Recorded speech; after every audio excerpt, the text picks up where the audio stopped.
तो चलिए सीधे कहानी में चलते हैं। ये बात है साल 2021 की, भारत के झारखंड के एक गांव की। और हाँ, ये एक सच्ची घटना पर आधारित है। एक ऐसी कहानी जो विज्ञान और विश्वास के बीच की जो पतली सी लकीर है ना, उस पर कई सवाल खड़े कर देगी। कहानी का जो सेंटर पॉइंट है वो है एक पुराना जंग खाया हुआ पुल। गांव वालों का मानना था कि भाई ये जगह ठीक नहीं है, प्रेतवादित है। और इसकी वजह भी थी, क्योंकि पुल के ठीक नीचे जो नदी बहती थी उसी के किनारे अंतिम संस्कार किए जाते थे। तो सोचिए, माहौल में पहले से ही एक अजीब सा भारीपन था। अब मिलते हैं कहानी के हीरोज से, या कहूँ विक्टिम्स से। निर्मल और दीपक, बचपन के पक्के दोस्त, जिगरी यार। लेकिन दुनिया को देखने का उनका नजरिया जमीन आसमान का था, और ये टकराव उनकी जिंदगी को हमेशा के लिए बदलने वाला था। पूरी कहानी का सार, मतलब जो क्रक्स है, वो बस इसी एक लाइन में है। एक दोस्त मजाक मजाक में अंधविश्वास को चुनौती दे बैठा। उसे क्या पता था कि उसकी इस चुनौती को कोई या कुछ बहुत ज्यादा सीरियसली ले रहा था, और इसके जो नतीजे होने वाले थे वो बहुत भयानक थे। तो ये सब शुरू कैसे हुआ? एक बहस से। लेकिन ये सिर्फ दो दोस्तों की बहस नहीं थी, ये असल में एक टकराव था, मॉडर्न सोच और सदियों पुरानी मान्यताओं के बीच का। ऐसा टकराव जो अक्सर हमें छोटे शहरों और गांव में देखने को मिल जाता है। दीपक का तो पक्का मानना था कि उस पुल पर सच में कुछ है, आत्माओं का वास है। लेकिन निर्मल, जो शहर के हॉस्टल से छुट्टियों पर घर आया था, वो इन सब बातों का मजाक उड़ा रहा था। उसके लिए ये सब गांव वालों की मनगढ़ंत कहानियां थीं, अंधविश्वास था। बात इतनी बढ़ गई कि निर्मल अपनी बात साबित करने पर अड़ गया। उसने दीपक को चैलेंज कर दिया, चल आज आधी रात को उसी पुल के नीचे बैठकर ये साबित करते हैं कि भूत वूत कुछ नहीं होता। और उनका हथियार क्या बना? एक वीजी बोर्ड, मतलब आत्माओं से बात करने वाला वो बोर्ड। तो पहुंच गए वो दोनों उस डरावनी जगह पर। वीजी बोर्ड तैयार किया। दीपक तो बहुत डरा हुआ था, पर निर्मल के लिए ये अभी भी एक मजाक था, एक खेल था। वैसे आपको बता दूं, साइकोलॉजी में इसे आइडियो मोटर इफेक्ट कहते हैं। मतलब हमारा सबकॉन्शियस माइंड ही हमारे हाथों को इतना हल्का सा हिला देता है कि हमें पता भी नहीं चलता। पर उस रात शायद कुछ और ही होने वाला था। शुरू शुरू में तो सब शांत था। करीब 20 मिनट गुजर गए, कोई हलचल नहीं। निर्मल के चेहरे पर एक मुस्कान थी। उसे लग रहा था, देखा, मैं जीत गया। दीपक का डर बस फालतू का है। और ठीक तभी ग्लास हिला, बहुत धीरे धीरे, लेकिन वो सीधा यस पर जाकर रुका। दोनों एक दूसरे को देखने लगे। तूने हिलाया? नहीं, तूने हिलाया।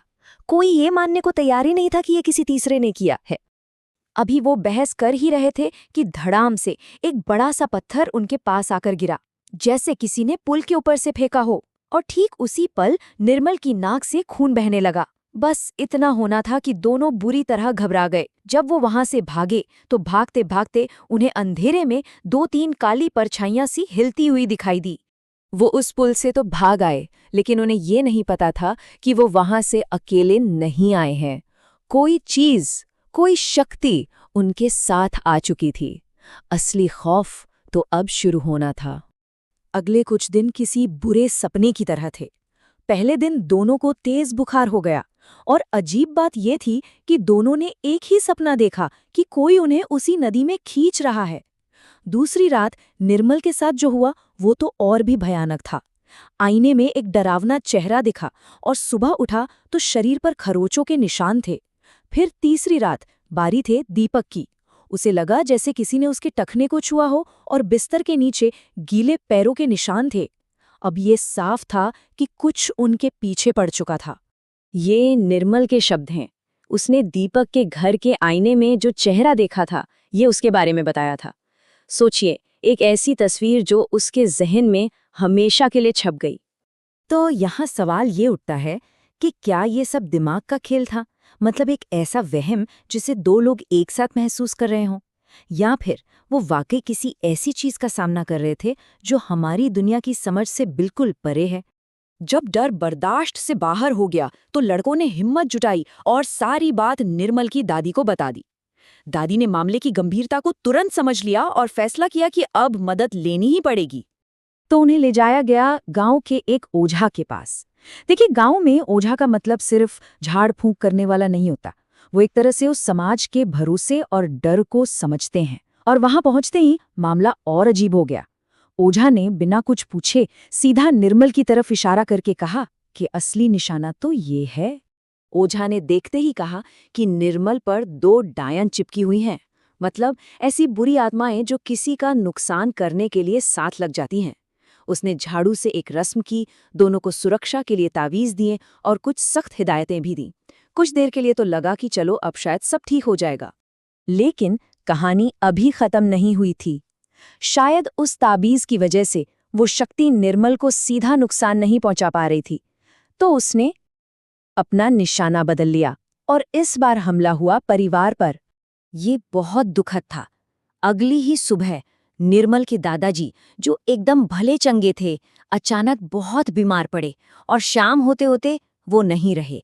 परिवार के लिए ये एक बहुत बड़ा सदमा था और निर्मल के लिए अपराध बोध का एक ऐसा बोझ जिसकी कोई कल्पना भी नहीं कर सकता। अंतिम संस्कार के बाद असली झटका तो तब लगा जब परिवार ने घर में लगे सीसीटीवी कैमरे की फुटेज देखी। उस फुटेज में कुछ ऐसा रिकॉर्ड हुआ था जिसे देखकर किसी के भी होश उड़ जाएं। ये इस कहानी का शायद सबसे पक्का और सबसे डरावना सबूत था। फुटेज में क्या था? रात के 2 बजे निर्मल के मृत दादाजी, उनका एक बिगड़ा हुआ विकृत रूप निर्मल के कमरे के दरवाजे के बाहर खड़ा था। उनके पीछे वही 2 काली परछाइयां थीं और वो रूप जोर-जोर से दरवाजा पीट रहा था। ये देखने के बाद परिवार समझ गया कि वो किसी बहुत बड़ी, बहुत खतरनाक मुसीबत में फंस चुके हैं। इस भयानक फुटेज को देखने के बाद तो परिवार में हड़कंप मच गया। वो बिना एक पल गवाए वापस उसी ओझा के पास भागे। अब एक आखिरी निर्णायक उपाय की जरूरत थी। ओझा ने इस बार एक बड़ी पूजा रखी। एक पवित्र घेरा बनाया गया, हवन कुंड जलाकर बहुत शक्तिशाली मंत्र पढ़े गए और अंत में जब लड़कों के बाल काटकर आग में डाले गए तो निर्मल और दीपक का कहना है कि उन्होंने उस आग में से 2 काली आकृतियों को चीखते हुए भागते देखा। और बस उसके बाद सब शांत हो गया। वो भयानक साया आखिरकार चला गया था। तो अंत में वही सवाल आकर खड़ा हो जाता है कि ये सब था क्या?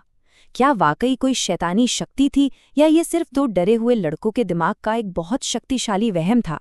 ये कहानी हमें कोई जवाब नहीं देती, बल्कि उसी धुंधली सी लकीर पर लाकर छोड़ देती है जहां विश्वास और हकीकत के बीच फर्क करना शायद मुमकिन ही नहीं है।